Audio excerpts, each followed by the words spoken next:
everyone, in this video we are on page 5 of the note packet, and in this part of the chapter we're going to start getting into vector applications and how to do story problems with vectors, usually involving things like airplanes and boats. So before we get into the story problems though, one big thing that comes into play with these story problems is theta. Now throughout this chapter we've always said that when we're dealing with theta, we always need to be careful about the quadrant, because your calculator will give you the reference angle and you have to figure out what quadrant the vector or the polar coordinate is in. The other issues that come up with theta is that when we start dealing with these real story problems is a lot of times you're given directional angles, also called navigational angles, bearing angles, and what I like to call the calculation angles. So 3 different types of angle givens we can have, and then how do we use those for the vectors and for the calculations. So navigational theta, bearing theta, or the bearing angle, which is defined as from north going clockwise,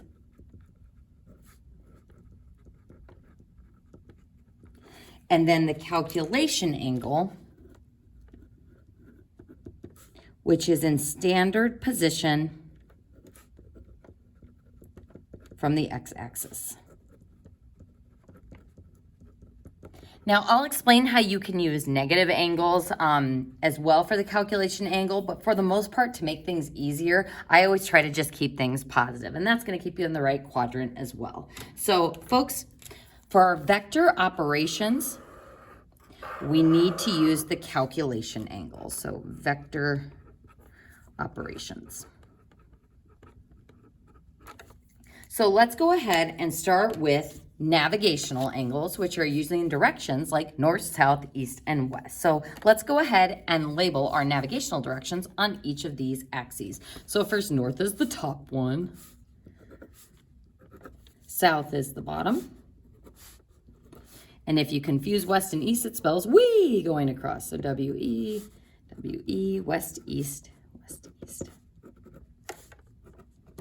So how navigational directions are given is in this format. So first, to interpret this, this says 30 degrees west of north. So the notation is a little bit weird because we kind of start reading it in the middle and say 30 degrees west of north. So kind of confusing, sort of like logs were. So how we interpret this is we go to north, and then we angle out 30 degrees in the western direction. So I'm going to go ahead and draw my vector. And that means this little wedge is 30 degrees. So this is 30 degrees west of north. So we start at north and go 30 degrees west of it. And I hope that doesn't look too much like an 8. So 30 degrees. So that's what a navigational direction would look like. So let's go ahead and try that with the next one. This says 15 degrees east of north. So we look at the north direction. So your north or south will always be first. So always look in that direction. And then 15 degrees east of north means from north, we're going to swing out 15 degrees towards the easterly direction. So then, there's my vector, which means that little wedge is 15 degrees. So let's go ahead and talk about calculation angles next. The calculation angle on these two that we just did, and I just call it the calculation angle since it's what we need to do our calculations with vector operations, is our theta in standard position. So that would mean the size of the angle from the x-axis to the vector. So how can I figure out how big that angle is given that this wedge is 30 degrees? We would add 90 plus 30, which would be 120 degrees. So that's my calculation angle. That's what I would use for the direction of the vector if I was trying to find a result.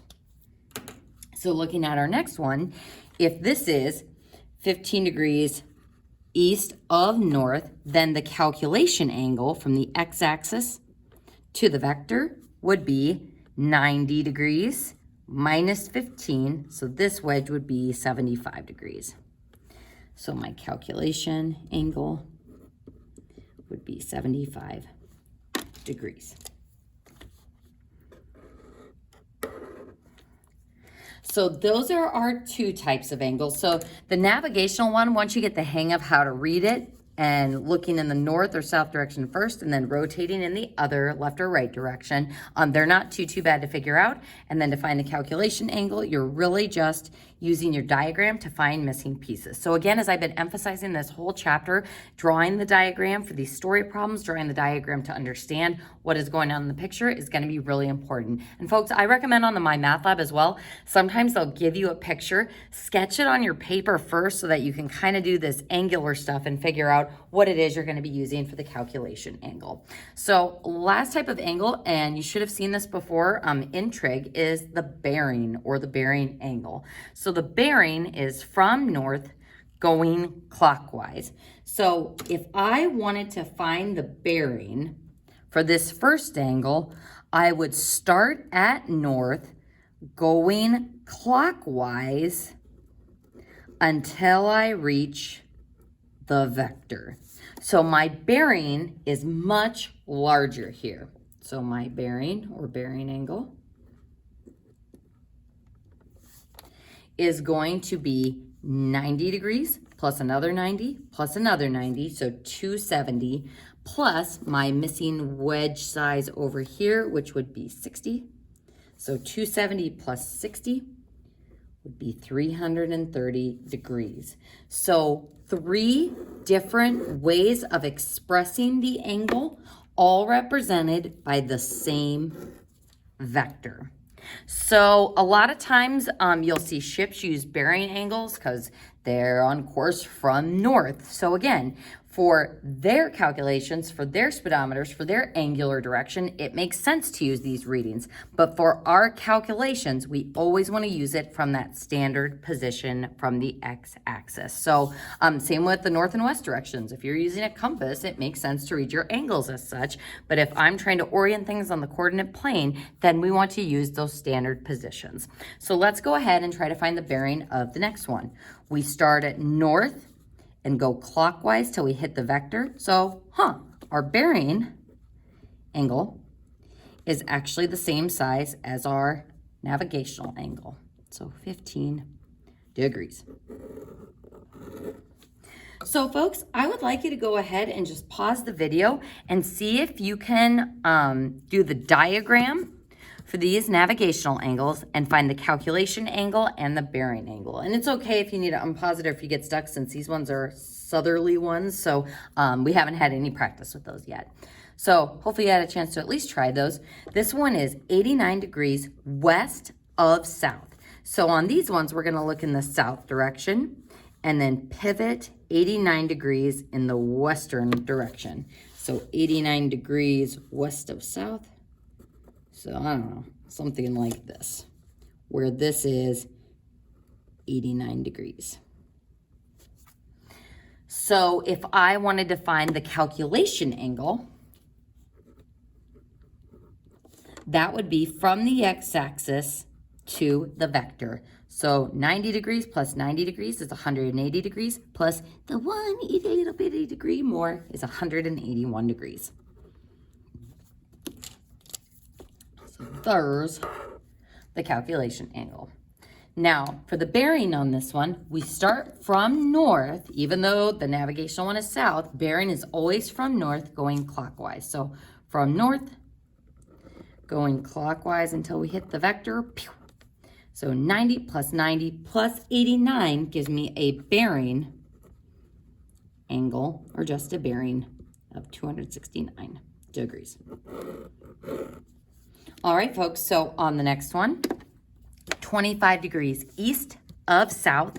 So we go south and we want to go 25 degrees towards the east. So we swing out 25 degrees from south in this direction. So this little wedge is 25 degrees. So to find the calculation angle, we're going to start at the x-axis and go until we hit the vector. So our calculation angle would be 295 degrees. And then our bearing, or our bearing angle for this one, starts at north, goes until it hits the vector. So 90 degrees plus this wedge, which would be 90 minus 25, or 65 degrees for this little part right here. So 90 plus 65 is 155 degrees. So we had to get our bearing, with these angles before we can start doing these story problems. So take a deep breath.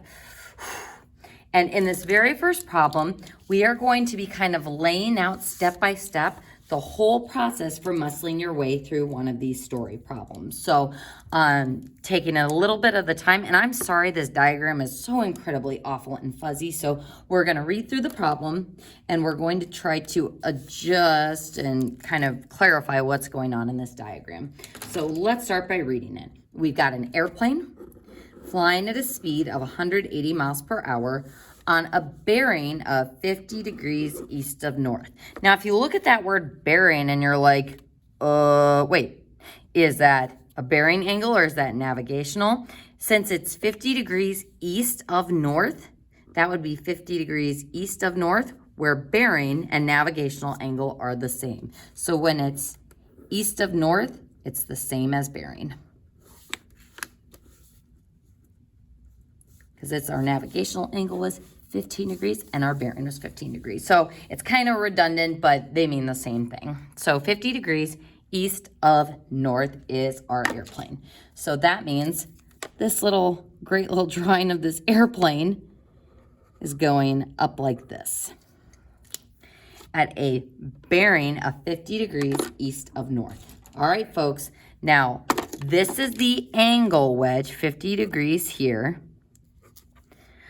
But the angle I'm going to be using for my calculations is in standard position to the vector. So 90 minus 50 would be 40 degrees for the airplane's calculation angle. So I'm just going to put by this one that the calc angle is 40 degrees.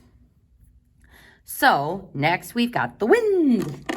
And the wind is blowing from west to east. So this is why we did that practice on the previous page with the initial point to terminal point, because if the wind is blowing from the west to the east, that means it is going west to east with the arrow on the right side. So there's my wind vector. Label it W for wind. And it is going 40 miles an hour. So I'm going to go ahead and write that on the diagram as well, that the plane is going 180 miles per hour and the wind is going 40 miles per hour. Now, the interesting thing about the wind is, what is its calculation angle? If it is going in the direction straight east, the calculation angle is just 0 degrees. So now we've clarified what our diagram looks like. So we've got the airplane and we've got the wind. Now the wind is going to be pushing that airplane over, which not only helps the speed, but it affects the direction of the airplane. So doing what we did with our vector operations, going tail to head, stacking the wind, tail to head, that would be sliding up our wind vector, which means our resultant vector would be initial tail to the final head. So here, up here. So this is what the plane is set to do, and this is what the wind is doing to it. It's moving it a little bit faster, so the magnitude or the speed will increase, but it's also changing the angular direction of it. And as you can see, folks, we have this other dash line here, which just shows I could have gone tail to head, tail of the airplane, head to the wind, I could have slid that vector over and it would still give me the same resultant vector. So folks, as I mentioned, it's good to kind of consider visually where that resultant vector would be, but you don't have to necessarily draw it every single time. It's just kind of a good way of checking yourself to make sure your quadrant makes sense, your A and B values for the component form, and also your angle. So I can tell that this should have a positive A component and a positive B component, and that I should be getting a quadrant 1 angle. So let's go ahead and start.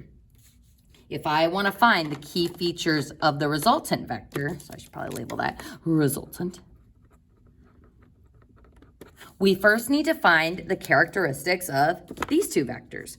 The airplane's vector has a magnitude of 180 miles per hour, that's the strength or the length of it, and then a calculation angle of 40 degrees, and the wind has a length or strength of 40 miles per hour, that's the magnitude, and also a calculation angle. So folks, to solve these story problems, we are going to be using resolved form. Which resolved form is using our magnitude, so I'll just say magnitude of V, times the cosine of the angle, comma, magnitude times the sine of the angle. And notice I'm using that vector notation around that. So what this does is it uses my given information, the magnitude, the miles per hour, and the angle, the calculation angle, to figure out the component form of each vector. So when I simplify magnitude cosine theta, magnitude sine theta, it turns into the resolved form to component form. So it's going to give me those simpler A and B components. And once I have it in component form, then I can do the stuff we were doing on this page by adding my A and B components to find the sum or the resultant vector. So let's go ahead and answer part A. Find a vector V to represent the speed and direction of the airplane. So the airplane, writing its vector in resolved form, its magnitude is the speed, so 180. Then cosine of the calculation angle. So not 50 degrees, that's the angle we are given, but the calculation angle from the x-axis is 40 degrees. So I'm going to do that in a different color and circle it, because this is the part that trips people up with the story problems, that we always need to use the calculation angle when we're writing the resolved form. So then we'll have 180 magnitude sine of the angle. So sine of 40 degrees.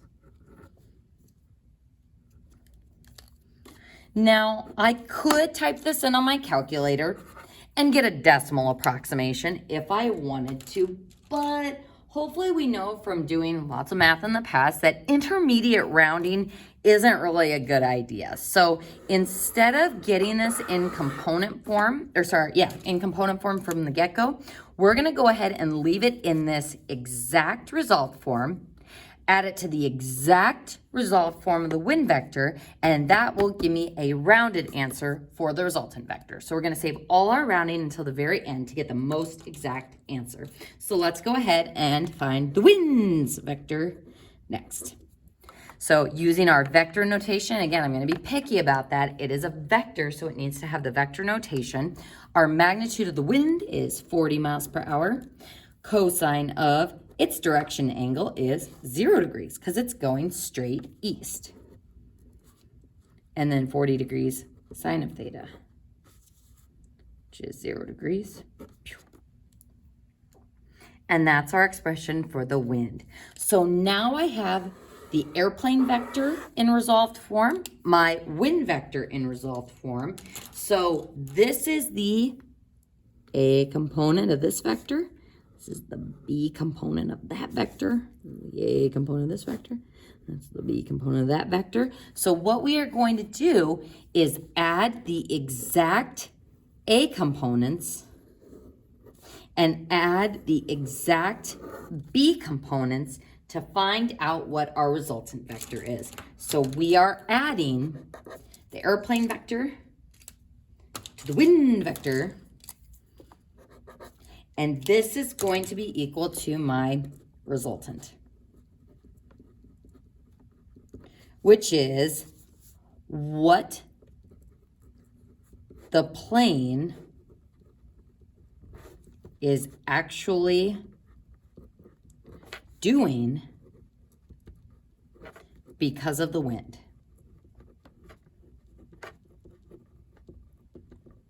So the pilot might have his speedometer set a certain way, but because the wind is going to be blowing it in a certain direction, it's going to be moving a little bit faster than what he anticipates and at a slightly different angle. So let's go ahead and see what happens when we type all this business in on our calculator, being very, very careful with our parentheses and also checking to make sure that our mode is in degrees. So I'm going to start with the A component, so 180 cosine 40. Making sure you close off the parentheses around that angle.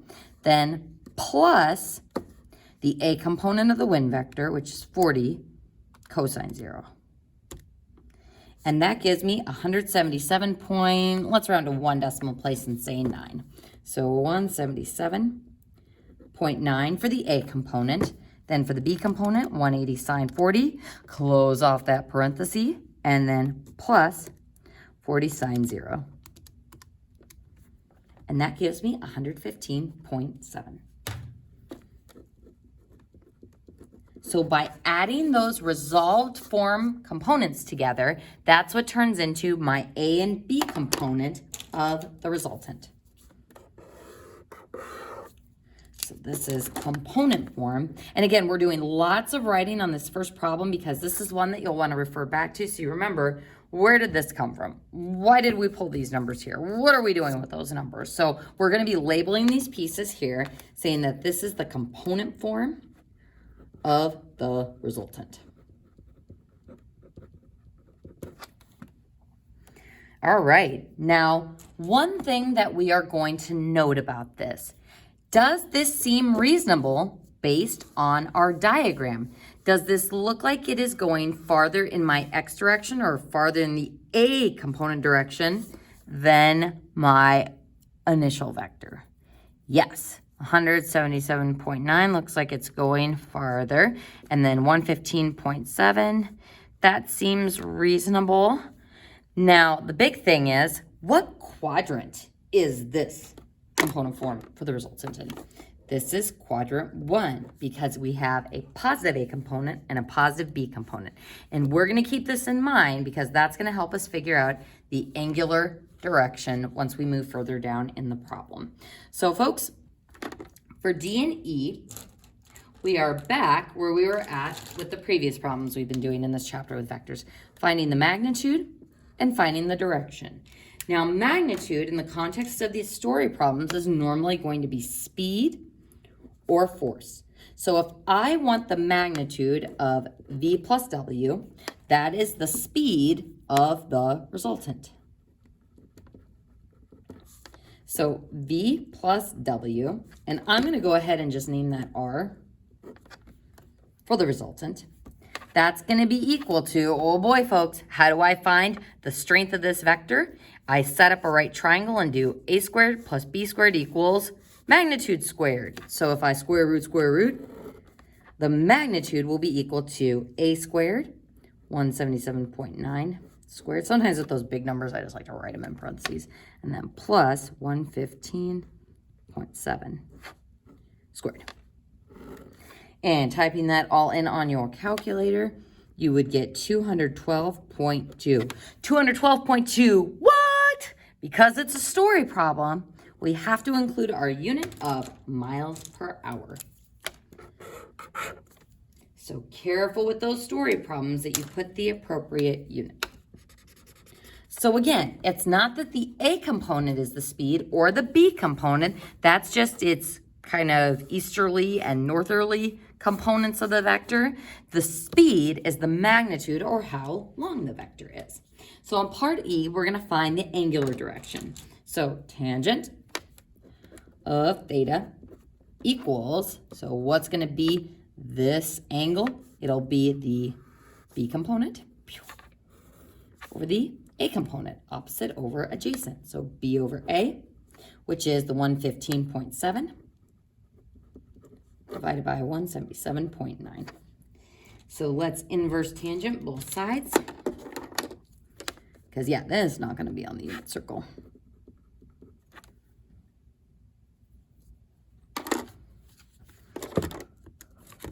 So inverse tangent, 115.7 divided by 177.9. And we get 33. Let's just do a straight 33 degrees. Sweet.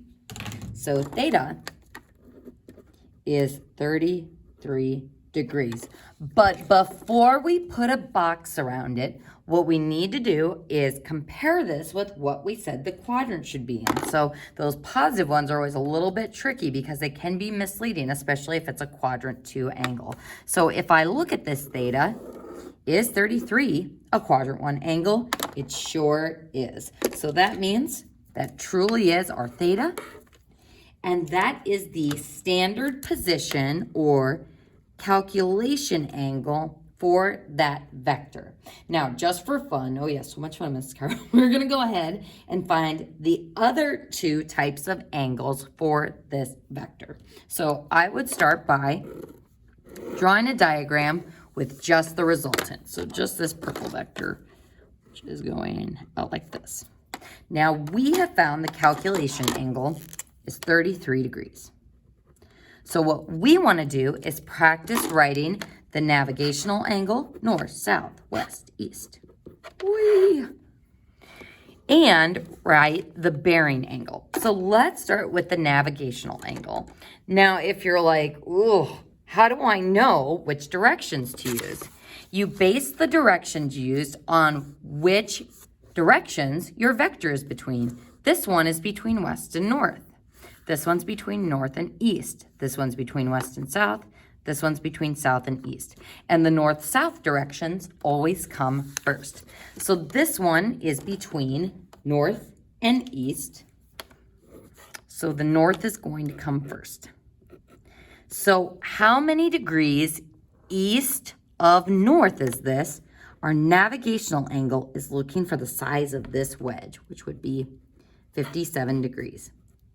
So 57 degrees east of north. So that's our navigational angle. And what would our bearing angle be? Your bearing starts at north and goes in clockwise until it hits the vector. This would also be 57 degrees. So when it's east of north, the bearing and the navigational angle will be the same. And that concludes page 5 of the notes and the first part of our vector application section.